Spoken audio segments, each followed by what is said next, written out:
My Business, My Future. Moving upon, calling on the next speaker for the day, Srimati Ambika Ramesh, a dynamic personality who plays multiple and prominent roles at RG Group, married to Mr. Ramesh RG, the scion of RG Group. Srimati Ambika has a unique ability in handling day-to-day affairs of the company and the three production units, namely Ambika Stores, Leela Oil Industries and Gopal Refineries and Oil Mills. She has a passion for horticulture, floriculture, gardening and flower arrangement. ഒരുപാട് പുരസ്കാരങ്ങൾ നേടിയിട്ടുണ്ട്. Indira Gandhi award, Rajeev Gandhi award ഉൾപ്പെടെ നിരവധി പുരസ്കാരങ്ങൾ നേടിയ അംബിക രമേശ് മാഡത്തെ സ്നേഹാദരപൂർവ്വം സ്വാഗതം ചെയ്യുന്നു to the mega business conclave. And now over to the moderator Aswathy. മാമിനോടാണ് എൻ്റെ ആദ്യത്തെ ക്വസ്റ്റ്യൻ. മാം ഒരു 70 years പ്ലസ് ആയി ബിസിനസ്സിൽ. അപ്പോൾ ഇത്രയും വർഷമായിട്ട് കൺസിസ്റ്റൻ്റ്ലി ക്വാളിറ്റി എങ്ങനെയാണ് അഷ്യൂർ ചെയ്യുന്നത്? Because there are so many products that come like adulteration, അങ്ങനെ കുറേ ഇഷ്യൂസ് നമ്മൾ ഫേസ് ചെയ്യുന്നുണ്ട്. ഇത്രയും കൺസിസ്റ്റൻ്റ്ലി ക്വാളിറ്റി എങ്ങനെയാണ് അഷ്യൂർ ചെയ്യുന്നത്? എല്ലാവർക്കും നമസ്കാരം. ക്വാളിറ്റി ഞങ്ങളുടെ ബിസിനസ്സിൻ്റെ ഏതൊരു ബിസിനസ്സിൻ്റെയും അടിസ്ഥാനം ക്വാളിറ്റിയാണ്. സത്യസന്ധത, ഏറ്റവും ഇമ്പോർട്ടൻറ്റ് സത്യസന്ധത.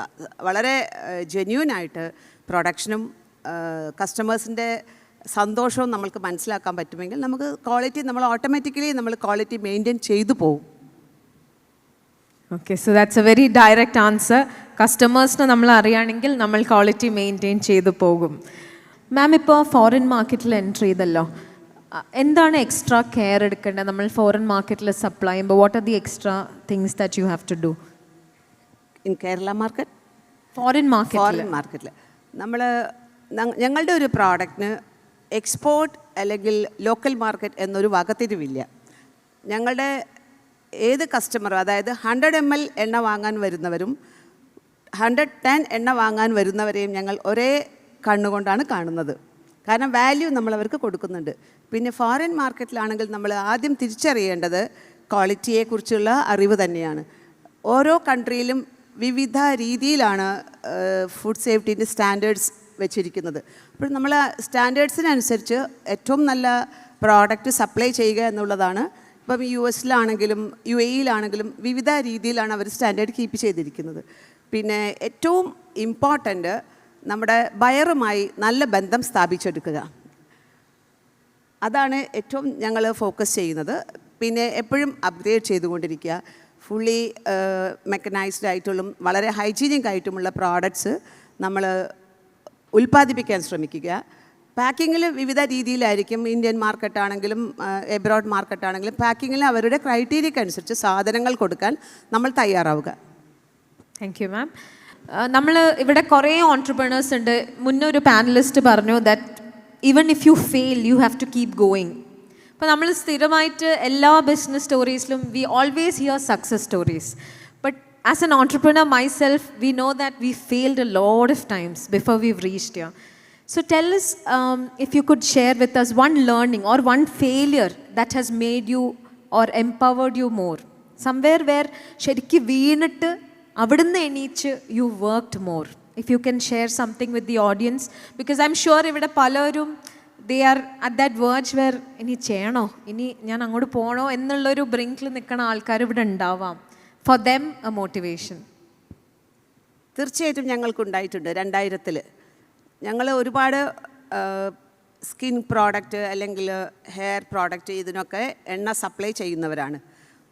ഞങ്ങളൊരു സപ്ലയർ വളരെ വിപുലമായ രീതിയിൽ ഒരു ഹെയർ പ്രോഡക്റ്റും സ്കിൻ പ്രോഡക്റ്റും എടുക്കുന്നതായിട്ട് ഞങ്ങൾക്കറിയാം. പലരുടെയും പ്രേരണ കൊണ്ടും ഞങ്ങളും തീരുമാനിച്ചു പെട്ടെന്ന് കാശുണ്ടാക്കാൻ പറ്റിയൊരു സ്ഥലമാണ് അല്ലെങ്കിൽ ഈ ഒരു ബിസിനസ് ഞങ്ങളിപ്പോൾ, അതായത് അച്ഛൻ തുടങ്ങി വെച്ചിട്ട് വളരെ സ്ലോ ഗ്രോത്തിൽ ഞങ്ങൾ വളരെ സ്റ്റേബിളായിട്ട് വന്നിരുന്ന ഒരു കമ്പനിയാണ്. അപ്പം ഞങ്ങൾ കരുതി കുറച്ചുകൂടി എളുപ്പത്തിൽ നമ്മൾക്ക് പെട്ടെന്ന് കാശുണ്ടാക്കാം, അതായത് പൊസിഷനിങ് എല്ലാ കാര്യം കൊണ്ടും. അങ്ങനെ ഞങ്ങളും തുടങ്ങി 2000-ൽ ഒരു ഹെയർ പ്രോഡക്റ്റും ഒരു ഹെയർ ഓയിലും ഒരു സ്കിൻ കെയർ ഓയിലും. അതിനെക്കുറിച്ച് നമ്മൾ വേറെ 2-3 വൈദ്യന്മാരുടെ സഹായമൊക്കെ തേടി വലിയ വളരെ വിപുലമായ കേന്ദ്രമന്ത്രിമാരെ കൊണ്ടൊന്ന് ലോഞ്ച് ചെയ്തു. മാർക്കറ്റിംഗ് സൈഡിൽ ഞങ്ങൾക്ക് അറിവ് കുറവായിരുന്നു, പ്രോഡക്റ്റ് നോളേജ് കുറവായിരുന്നു, അതിൻ്റെ കസ്റ്റമേഴ്സിൻ്റെ എങ്ങനെ അതിനുള്ള പ്രതികരിക്കും, എങ്ങനെ റിസീവ് ചെയ്യുന്നുള്ള നോളജ് കുറവായിരുന്നു. 8 പൊട്ടി. വൻ നഷ്ടങ്ങൾ സഹിച്ചിട്ട് നമ്മൾ വലിയ നഷ്ടങ്ങൾ, കാരണം വനിത അങ്ങനെ മാതൃഭൂമി മറ്റു ചാനൽ അങ്ങനെയുള്ള വലിയ വലിയ പരസ്യങ്ങൾ ഞങ്ങൾ ചെയ്തു. അപ്പം ആ ഒരു റീച്ച് ഞങ്ങൾക്ക് ചെയ്യാൻ പറ്റാതിരുന്നത്, അതായത് നമുക്ക് അതിന് സക്സസ് ആവാൻ പറ്റാതിരുന്നത് പ്രോഡക്റ്റ് നോളേജ് ഇല്ലാതെ നമ്മൾ ഏതിലെങ്കിലും മറ്റുള്ളവരുടെ വാക്കുകൾ കേട്ട് എടുത്ത് ചാടിയാൽ അത് സക്സസ് ആയിക്കൊള്ളണമെന്നില്ല. ഇന്ന് കാണുന്നൊരു പ്രവണത എന്താണെന്നറിയോ? ഇപ്പം വഴിയോരങ്ങൾ കാണാം, ഒരു തട്ടുകട തുടങ്ങും, തൊട്ടടുത്ത് തന്നെ പിറ്റേ ദിവസം മറ്റൊരെണ്ണം കൂടി രൂപപ്പെടും, രണ്ടും കുളമാവും. ഇപ്പോഴ് നമ്മൾക്ക് ഇതിന് മുൻപേ സംസാരിച്ചു, കല്യാണിൻ്റെ മിസ്സിസ് വർദ്ധിനി, അവർ വളരെ സ്ട്രോങ് പ്ലാറ്റ്ഫോം ടെക്സ്റ്റൈൽ രംഗത്തുള്ളവരാണ്. പക്ഷേ 2 ലേഡീസിൻ്റെ അവരുടെ ഫാമിലി സപ്പോർട്ട് കൂടിയിട്ട് വലിയൊരു സംരംഭമാണ് ഒരു സൂപ്പർ മാർക്കറ്റിൽ തുടങ്ങിയത്. ഞാൻ വളരെ വ്യക്തമായിട്ട് അവരുടെ ഹാർഡ് വർക്ക് കണ്ടതാണ്. കാരണം കാലിക്കറ്റിൻ്റെ ലോഞ്ചിൻ്റെ ടൈമിൽ 2 ദിവസം മുൻപേ വന്ന് ഫാമിലിയെയും കുഞ്ഞുങ്ങളെയൊക്കെ അവിടെ വെച്ചിട്ട് ഓരോ ഷെൽഫും ഒതുക്കി വെക്കുന്ന ഒരു കല്യാണിൻ്റെ ഓണറെ ഞാൻ കണ്ടതാണ്. പക്ഷേ നമ്മൾ ഹാർഡ് വർക്ക് ചെയ്തിട്ട് പ്രോഡക്റ്റിനെ കുറിച്ച് ശരിക്കും പഠിച്ച് അതെങ്ങനെ സക്സസ് ആക്കുന്ന നമ്മളൊരു വിഷ്വലൈസ് ഒരു നമ്മളെപ്പോഴും ഒരു ഡ്രീം വേണം, എന്നിട്ട് അത് വിഷ്വലൈസ് ചെയ്യണം. അങ്ങനെയാണെങ്കിൽ മാത്രമേ ഉള്ളൂ നമുക്കത് പാളാതെ, അതായത് നമുക്ക് പിടിച്ചു നിൽക്കാൻ പറ്റുകയുള്ളൂ. ഞങ്ങൾ അറിയാതെ ഒരു പ്രോഡക്റ്റിൽ സക്സസ് ആവുമെന്ന് കരുതി ഞങ്ങൾ എടുത്തു ചാടി. വൻ ലോസ് നമ്മൾക്ക് വന്നു. പിന്നെ ഞങ്ങൾ അതിൽ നിന്നും എഴുന്നേറ്റ് നിന്ന് വന്നവരാണ്. Thank you ma'am. മാമിൻ്റെ ഒരു ഫാമിലി റൺ ബിസിനസ്സാണ്. അപ്പം നമ്മൾ ഇങ്ങനെ ജനറേഷൻസ് പാസ് ചെയ്യുമ്പോൾ there is a little chance that ഈ വാല്യൂ സിസ്റ്റം കുറച്ച് വ്യത്യാസമാവാൻ സാധ്യതയുണ്ട്. ബിക്കോസ് ജനറേഷൻസ് പാസ് ചെയ്യുമ്പോൾ ഓഫ് കോഴ്സ് ചെറിയ ചെറിയ വ്യത്യാസങ്ങൾ ആ ട്രാൻസിഷനിൽ വരും.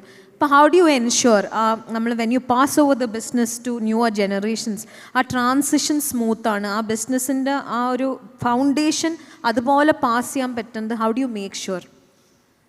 തീർച്ചയായിട്ടും അത് വളരെ എളുപ്പവുമാണ്, വളരെ പ്രയാസവുമാണ്.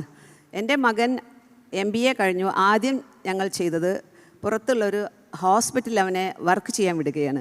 കാരണം ജോലിക്കാരെയും അതൊരു അഡ്മിനിസ്ട്രേഷനും അവനെ മനസ്സിലാക്കാൻ വേണ്ടിയിട്ട്. ഇപ്പോൾ 3rd ജനറേഷനാണ്. എൻ്റെ ഹസ്ബൻഡാണ് 2nd ജനറേഷൻ. 2009 ഞാൻ എൻട്രി ആയത്.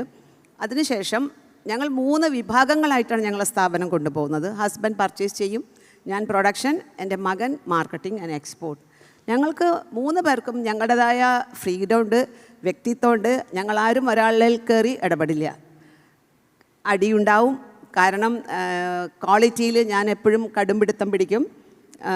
കമ്മീഷൻ ഏജൻസിൻ്റെ എല്ലാ സംസാരങ്ങൾക്കൊന്നും ഞാൻ നിന്ന് കൊടുക്കാറില്ല.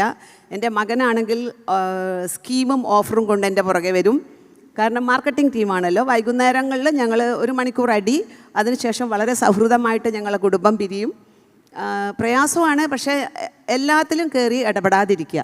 ഞങ്ങളൊരു ഫാമിലി ബിസിനസ്സാണെങ്കിൽ അവരത് വ്യക്തമായിട്ട് വൃത്തിയായിട്ട് കൊണ്ടുപോകുന്നുണ്ടെങ്കിൽ അവരുടേതായ ഫ്രീഡം കൊടുത്ത് അത് തെറ്റുകളുണ്ടെങ്കിൽ പറഞ്ഞ് മനസ്സിലാക്കി അതിൻ്റെ ഗ്രോത്തിന് നമ്മൾ വിട്ടുവീഴ്ചകൾ ചെയ്തു കൊടുത്താൽ നമുക്ക് ഫാമിലി ബിസിനസ് വളരെ സ്മൂത്തായിട്ടും എൻജോയ് ചെയ്തും കൊണ്ടുപോകാൻ പറ്റും. ഞങ്ങൾ വളരെ എൻജോയ് ചെയ്യുന്നുണ്ട്. ടഫാണ്, വർക്ക് ലോഡ് ഉണ്ടാവും, എന്നാലും ശരിക്കും ആസ്വദിച്ച് തന്നെയാണ് ഞങ്ങൾ RG ഗ്രൂപ്പ് ഞങ്ങളുടെ വ്യവസായം മുന്നോട്ട് കൊണ്ടുപോകുന്നത്. ഫാമിലി 3rd ജനറേഷൻ ആയിട്ട് പോലും മനസ്സിലാക്കാൻ. കാരണം എൻ്റെ മകൻ പുതിയ ടെക്നോളജി, പുതിയ മാർക്കറ്റിംഗ് സ്റ്റൈൽ, പുതിയ പല രീതികളും ഞങ്ങൾ സ്ഥാപനത്തിൽ ഇംപ്ലിമെൻറ്റ് ചെയ്യുകയും അത് സക്സസ് ആവുകയും ചെയ്തിട്ടുണ്ട്.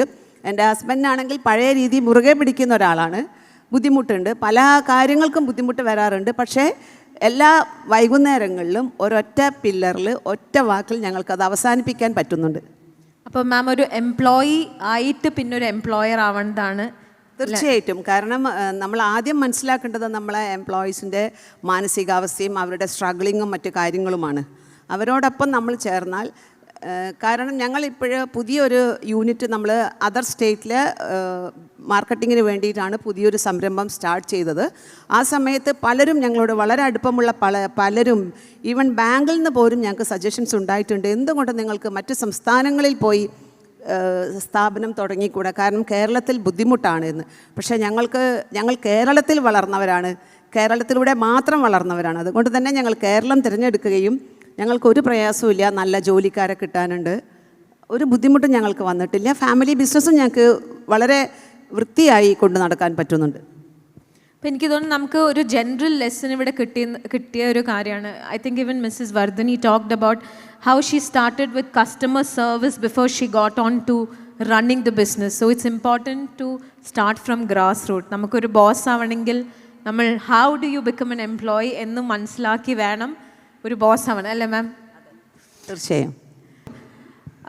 Just out of personal curiosity, എനിക്ക് ജസ്റ്റ് ഒരു curiosity, if there is one business that you want to start personally, ഭയങ്കര ഇഷ്ടമാണ് ഇങ്ങനത്തെ ഒരു വെഞ്ചർ, ഇങ്ങനത്തെ ഒരു ബിസിനസ്സിൽ എനിക്ക് എപ്പോഴും ആഗ്രഹമുണ്ട് എന്നുള്ളൊരു ബിസിനസ് ഉണ്ടായിരുന്നെങ്കിൽ, ഇതുവരെ ചെയ്തിട്ടില്ല, മേ ബി ചെയ്യൂല, പക്ഷെ അങ്ങനത്തെ ഒരു ബിസിനസ് ഉണ്ടെങ്കിൽ മാം എന്ത് ബിസിനസ് ആയിരിക്കും ചെയ്യുക? Like some other business that you wanted to do. ഞങ്ങളുടെ പ്ലാനിങ് ഇനി ഹോസ്പിറ്റാലിറ്റിയിലേക്ക് തിരിയാനാണ്. അതാണ് ഞങ്ങളുടെ നെക്സ്റ്റ് ഫ്യൂച്ചർ പ്രോജക്റ്റ്. ഞങ്ങൾ അതിനുള്ള അതായത് ഇൻറ്റീരിയറിലേക്ക്, സിറ്റിയിൽ ഒരുപാട് കൺവെൻഷൻ സെൻറ്റർ, ഹോട്ടൽസൊക്കെ ഇപ്പോൾ അവൈലബിൾ ആണ്. ഇൻറ്റീരിയർ ഭാഗങ്ങളിലേക്ക്, വില്ലേജസിലേക്ക് അങ്ങനത്തെ സൗകര്യങ്ങളില്ല. അപ്പം നമ്മുടെ പ്രോപ്പർട്ടി എങ്ങനെ യൂട്ടിലൈസ് ചെയ്യാം എന്നുള്ളത് നമുക്ക് ചിന്തിച്ച് നോക്കുകയാണെങ്കിൽ ഞങ്ങളൊരു കൺവെൻഷൻ സെൻറ്റർ അങ്ങനെയുള്ളൊരു പ്ലാനിങ്ങിലേക്കാണ് കുറച്ചുകൂടി ഈസി ആയിട്ട് ഞങ്ങൾ പ്ലാൻ ചെയ്തിരിക്കുന്നത്. കാരണം മറ്റു പല കാര്യങ്ങളും ചെയ്തുകൊണ്ടിരിക്കുകയാണല്ലോ. അപ്പം നമ്മളുടെ ഒരു പ്ലാൻ അതാണ്. All the best, ma'am. So, before I hand over the mic to the audience, I'd like to ask you, because ഇവിടെ വന്നിട്ടുള്ള ആൾക്കാരൊക്കെ, they're all businessmen in their own field, all established, some establishing, some want to be. What is one lesson or one thing that you would want to tell them? നിങ്ങളുടെ ഒരു take back or something that you've learned or something you want to share? നമ്മൾക്ക് നല്ല confidence, അതായത് നമ്മളിപ്പം അടുത്ത യൂത്തിനോടുള്ളൊരു മെസ്സേജല്ലേ മാം ചോദിക്കുന്നത്, അത് confidence, കൈവിടാതെയുള്ള confidence, മറ്റുള്ളവരെ അനുകരിക്കാതിരിക്കുക, അവനവൻ്റെ വഴി അവനവൻ തന്നെ വെട്ടി അതിലൂടെ നടന്നു പോകുമ്പോഴുള്ളൊരു സുഖം അത് വേറെ തന്നെയാണ്.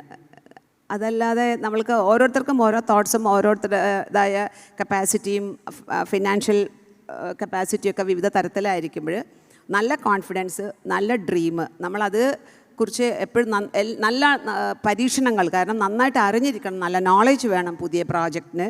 അറിവില്ലാതെ തുടങ്ങിയാൽ അത് പലപ്പോഴും സക്സസ് ആയിട്ട് എനിക്ക് തോന്നിയിട്ടില്ല. So നമ്മൾ എല്ലാവരും ബിസിനസ് ബുക്സ് ഒക്കെ വായിക്കുന്നത്, these are much bigger than the books that you read, because these are people who proved it, who done it and proved it. I think we've had a very enlightening session and I wish you all the very best to both of you.